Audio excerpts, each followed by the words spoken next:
The first step on the path to net zero is reducing your company's greenhouse gas emissions. To do this, you need to understand what is included in your carbon footprint and how the emissions are measured.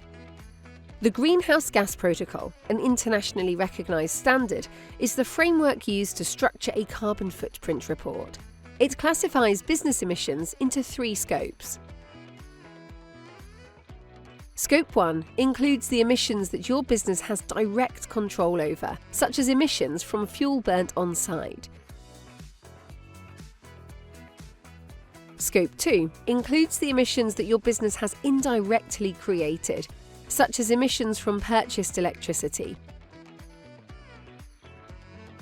Scope 3 emissions are more complex. They are also indirect and cover emissions from business activities in your value chain. This can include upstream emissions from suppliers or the downstream emissions from customers. Scopes 1 and 3 can then be further broken down into subcategories. Scope 1 has 4 subcategories, Scope 3 has 15. We'll delve into these soon. To bring scopes to life, we're going to look at 3 businesses in the same value chain and categorise their emissions into Scopes 1, 2 and 3. In doing this, we will see that these businesses are connected. Each company's carbon footprint is affected by the activities of the other businesses in their value chain. Our first stop? Let's call in and see what's happening over at Legal Services R Us. Legal Services R Us heats each of its offices with gas boilers, so these emissions would be classified as Scope 1 and sit under the activity Scope 1.1, Company Facilities. During the week, employees turn on the lights, log into their computers and use the office printer. They also boil the kettle, a lot. The electricity making all these things happen is classed as Scope 2 emissions under 2.0, purchased electricity, steam, heating and cooling for own use. Then there's how people get to and from the office. The 45 Legal Services R Us employees travel to and from their offices in different ways. This falls under Scope 3.7, employee commuting. And when the company CEO and CFO pack their bags and head off to meetings in Europe, their flights fall into Scope 3.6, business travel. Closer to home, employees in all these offices process mountains of confidential paperwork, which creates emissions from the category waste generation in operations under Scope 3.5. Now, the marketing, HR and IT departments all have their own budgets, so we must factor in all of their extra spend and the impact it has. The marketing teams all use agencies, the IT team buys lots of electronics, while the HR team organises the Christmas party and Friday cakes from the local bakery Gregor's. This all falls under Scope 3.1, purchased goods and services. The remaining 5% of the company's emissions are spread across other areas of Scope 3. Now, for our next stop, let's head further into the Manchester city centre to the home of Gregor's Bakery, who supply the Legal Services R Us Manchester office. With its 3 gas-fired ovens, the business generates substantial gas bills and emissions that fall under Scope 1.1, Company Facilities.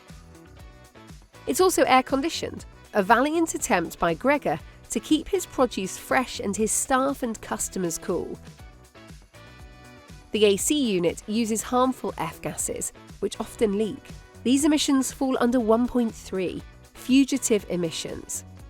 Then there's all the electricity needed to run the AC units and power the bakery's lighting and cash tills. This falls under Scope 2. Now, to keep the team at Legal Services R Us well supplied with pastries and cakes, Gregor's Bakery buys large quantities of flour, yeast and a range of perishables. They fall under Scope 3.1, purchased goods and services. Each of these items arrives in recyclable packaging, which together with any organic waste and metered water waste, we can classify as waste generated in operations. Finally, we have the very occasional emissions created by Gregor's Bakery leased delivery vans under Scope 3.9, transportation and distribution. The remaining 5% of the company's emissions are spread across other areas of Scope 3. Things are hotting up in the bakery, and Gregor realised his AC units need a service. He gives the local electricians Sparkies a call to book something in the diary. Let's make our third and final stop and head over there now to find out how Sparkies are doing when it comes to calculating their carbon footprint. Sparkies' main office is on an industrial estate on the outskirts of Manchester city centre. With 20 full-time employees, Sparkies runs a fleet of leased petrol, diesel and EV vans, the emissions from which are classed as Scope 1.4, company vehicles. Sparkies use smart controls on lights, sockets and an electric boiler to keep their office warm. But without their own power source, they still have to buy electricity from the grid, which is classed as a Scope 2 emission. Taking a quick look at Sparkies' value chain, we can classify the many goods and services they buy at 3.1, purchased goods and services. Firstly, there are all the electrical components and materials the team buys. Then, the subcontractors and additional tradespeople they bring in to cover project work, and there's the company's accountant who helps keep track of all their purchases. With an out-of-town office and no direct bus routes, most people at Sparkies drive to work, and although the company's trialling a car share scheme, these emissions fall under 3.7, employee commuting. Then there's the delivery of all the equipment and components, which falls under 3.4, transportation and distribution. And all the cable, plastics, metal, drill bits, light bulbs, etc. will fall under 3.5, waste generated in operations.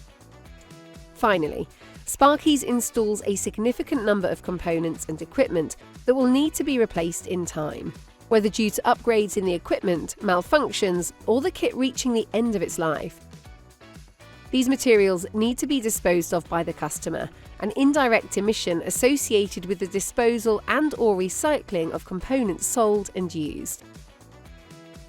These emissions fall under 3.12, end-of-life treatment for sold products, and are a key driver for businesses to design products for a more circular economy in the future.